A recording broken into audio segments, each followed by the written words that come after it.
예, 여러분 안녕하세요. 자, 오늘은 서사문학의 이해 창작 두 번째 시간으로 이 서사문학의 구조에 대해서 한번 같이 공부를 해보도록 하겠습니다.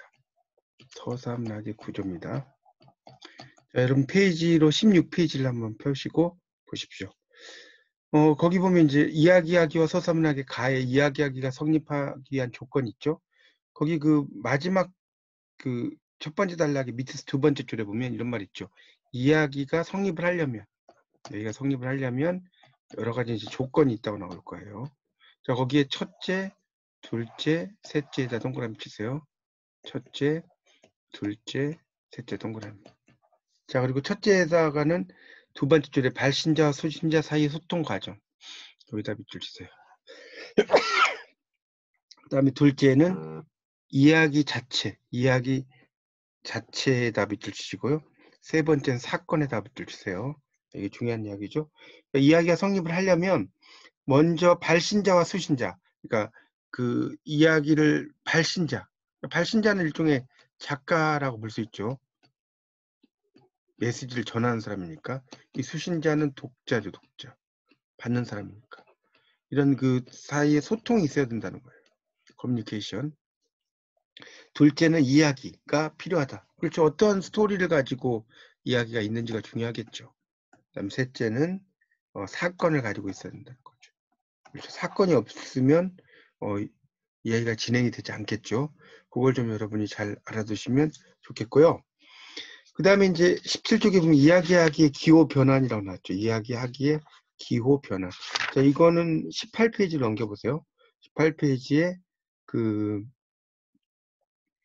18페이지 봅시다. 거기 세 번째 줄부터 보면 이야기하기를 하는 사람, 즉 서술자는 모습을 보이지 않고 문장 안에 숨어 있거나 극화되어 있다. 이런 이야기죠.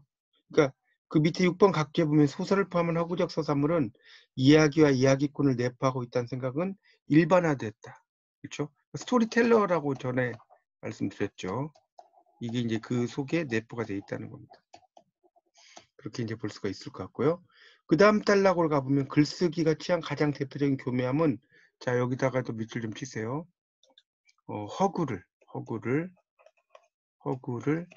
허구가 아닌 채 이야기하는 기술. 허구가 아닌 채 이야기한다는 거죠. 이게 또 중요하다는 거. 그러니까 허구는 허구인데 허구가 아닌 것처럼 이야기하는 거. 이것이 또 글쓰기의 교묘함이라는 거죠. 있을 법한 이야기를 하는 거죠.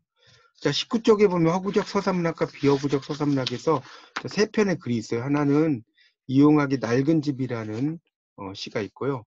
그 다음에 또 B번은 조선일보에 나오는 희망의 사다리가 사라진다라는 글이 있고요. 그 다음에 22쪽에 그 C번은 국민서관의 어린이 정서교육 이런 게 있습니다. 그러니까 지금 이 작품들을 보면 A는 당연히 뭡니까? 서정시죠. 서정시. 그다음 B는 신문기사. 그다음 C는 동화다 이런 이야기죠. 다 이 세 개가 전부 다 뭐예요? 의사전달하는 거죠. 그리고 그 속에 화자의 메시지가 있는 거죠. 자, 22페이지의 그 박스에서 4줄 내려가면 화자의 메시지에 동그라미 쳐주세요. 화자의 메시지를 담고 있다. 그래서 A, B, C를 이제 분석을 해보자 이런 이야기죠. 그 A를. 특히 이제 A라는 작품은 23페이지의 첫 번째 단락에 밑에서 3줄 올라가면 따라서 다음에 밑줄 치세요. 이 시에는 서사가 내포되어 있다. 서사. 서사라는 것은 어떤 시간의 흐름이라는 의미로 이해하시면 될 것 같아요. 그래서 그런 스토리와 함께 이야기를 전하는 사람인 나가 존재하니 서사문학의 조건을 갖췄다. 이렇게 나오죠. 그렇게 이제 이해를 하시면 됩니다. 그 다음에 이제 두 번째 단락에서 다섯째 줄에 보면 A에는 시간적 연속성을 축으로 하는 행위에 이어짐이 없다. 그러니까 사건은 보이지 않는다는 거예요. 사건은 보이지 않는다. 이렇게 볼 수 있겠고요. 거기서 이제 한 4줄 내려가면 끝에 있죠. 나라를 잃은 현실을 시인은 이렇게 폐허와 같은 것으로 인식하여 노래한 것이다. 그러니까 그 나라에 잃은 것을 이제 낡은 집이라고 표현을 했다 이런 이야기죠.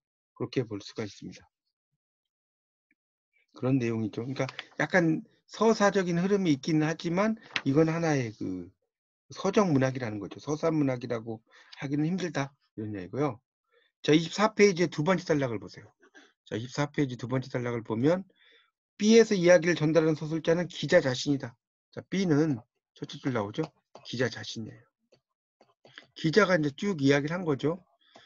이거는 이제 그 서사문학의 서술자는 보이지 아니한 어떤 존재, 나레이터가 있다고 그러죠. 나레이터.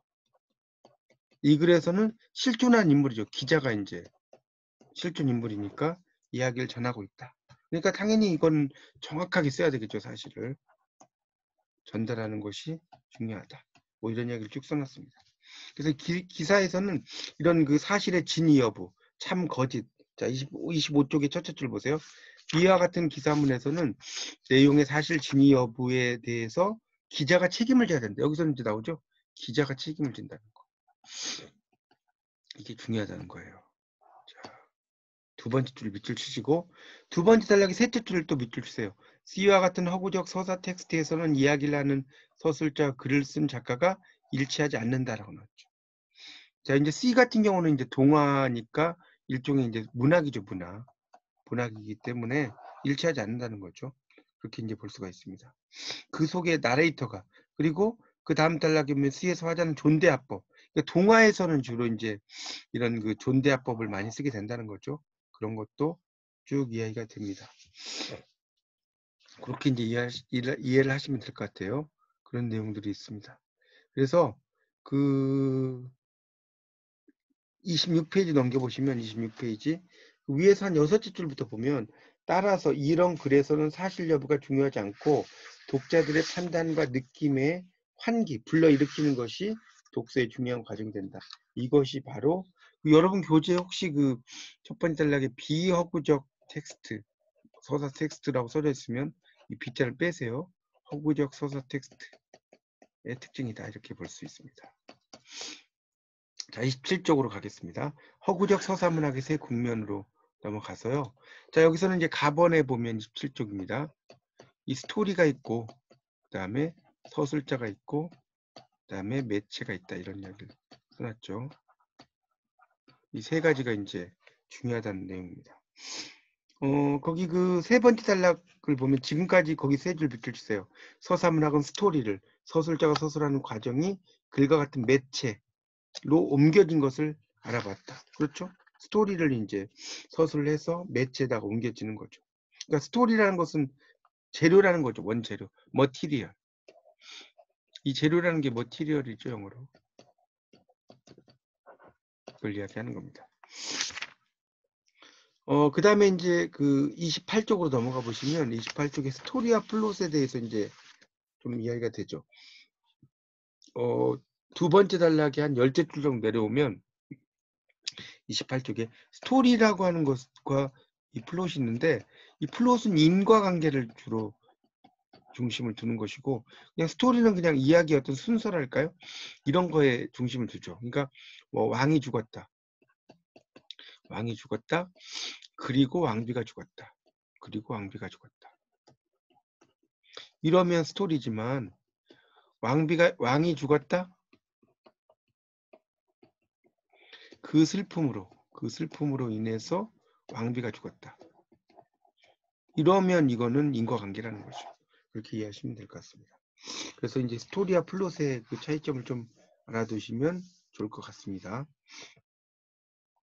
그래서 이 스토리라고 하는 것은 어떤 그 시간적인 그런 순서라든가 이런 의미로 많이 쓰인다는 것을 이해하시면 될 것 같습니다. 29쪽에 보면 29쪽에 두 번째 단락의 다섯째 줄의 끝에 있죠. 스토리는 서술된 사건들의 요약과 시간적 순서에 따라 재구성된 것이다. 여기다 붙여주세요. 스토리는 이런 거라는 거죠. 자, 그 다음에 이제 서사문학의 구조에 대한 이원론과 삼원론이라고 이제 나오죠. 그래서 이제 보통 이 서사문학에 대한 용어들을 이야기를 할 때 여러 가지 표현이 있는데 거기 두 번째 단락에 보면 내레이션과 디스콜스라고 써놨죠. 그 전자, 이 나레이션이라는 것을 서술로 보고요. 그러니까 나레이션. 이게 서술이라는 거죠. 그 다음에 디스콜스. 이거는 이제 담화라고도 하고요. 담론이라고도 한다는 거예요. 그래서 이 두 개의 차이가 뭐 확연하게 구별하기 쉽지 않은데, 그러니까 이 서술이라고 하는 것은 일어난 일이나 체험을 순서대로 이야기하는 거다. 순서 이 동그라미 주세요. 근데 후자는 29쪽 마지막 단락이 나오죠. 언어학적 측면에서 발화의 연속과 그에 따른 화법으로 풀이할 수 있고 일상적으로는 어떤 주제에 대한 강연이나 설명의 뜻으로 많이 쓰인다. 이 담아 담론이라는 것이 주제에 대한 강연이나 설명의 뜻으로 쓰인다는 거예요. 그런 의미로 이제 썼는데 이걸 뭐 확연하게 구분하기는 그렇게 쉽지 않다 이런 이야기입니다. 그 정도로 이해하시면 될 것 같습니다. 그래서 이제 그 밑에 30쪽의 박스에는 토마첵스키가 그 이제 서사 구조를 이야기할 때 원재료 이야기와 서술의 과정을 거친 것 텍스트 나누고요. 토드로프는 이야기와 담화, 주네트는 이야기 텍스트 서술, 채트먼은 이야기 담화, 리몬캐너는 이야기 텍스트 서술로 나눴다 이런 이야기를 써놨습니다. 자, 서사문학의 내용과 형식 분류 31쪽으로 넘어가면요. 당연히 이 서사문학은 사건이 있어야 된다는 거죠. 사건. 이 사건이 중요합니다. 자, 여기 사건 동그라미 쳐놓으세요. 31쪽에. 그 옆에 이제 인물 배경 밑줄 치시고요. 인물, 사건, 배경, 소설 구성의 3요소라고 그랬죠. 그런 것들도 좀 알아두시면 좋겠습니다. 그 밑에는 그냥 넘어가도 될 것 같고요.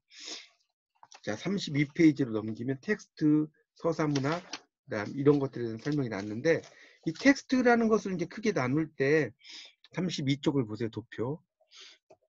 이 텍스트라고 하는 것이 스토리와 담화, 디스코스라고 그랬죠. 이렇게 나눌 수 있다는 거예요. 이 스토리는 다시 사건이 있고 존재하는 것들이 있고 작가의 문화적 규약에 의해 미리 처리된 인물 사건들이 있다는 거죠. 근데 이 사건들은 다시 이제 행위와 우발적인 사건, 또 존재하는 것은 인물과 배경 이렇게 이제 된다는 거죠. 이런 것들이 이제 내용의 형식이 되는 것이고 작가가 문화적 규약에 의해서 미리 처리된 인물 사건 이건 이제 실체가 된다는 거죠. 그다음에 다시 담화라고 하는 것은 서사적인 전달 구조죠. 이게 표현의 형식이라는 거고요. 그 다음에 이제 현식.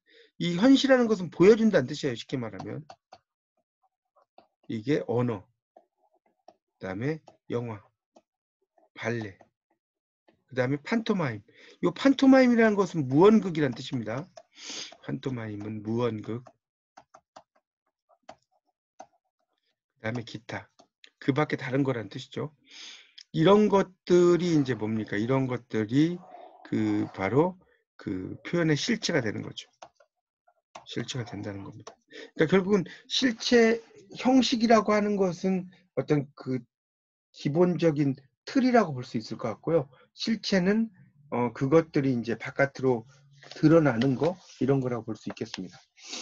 자, 33쪽에 보면 서사문학이라고 나오는 게 또 있습니다. 자, 33쪽에 이제 서사문학 나오는데 여기도 이제 스토리가 있고 서술이 있다는 거죠. 이 스토리라는 게 이야기니까 내용이 되는 거고 서술은 형식이겠죠.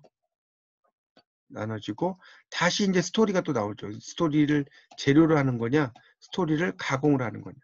자, 스토리를 재료로 하는 게 인사배죠. 인물, 사건, 배경. 가공하는 것이 인물, 플롯, 환경이다. 이렇게 나왔죠. 좀 더 가공하는 것이. 인물은 재료에도 가공에도 들어가요. 이 플롯이라고 하는 것은 구성이라고 우리말로 번역을 하시면 될 것 같습니다. 환경이라는 거, 환경. 이게 이제 배경이죠, 배경. 우리가 세팅이라고 보통 이야기를 하는 겁니다.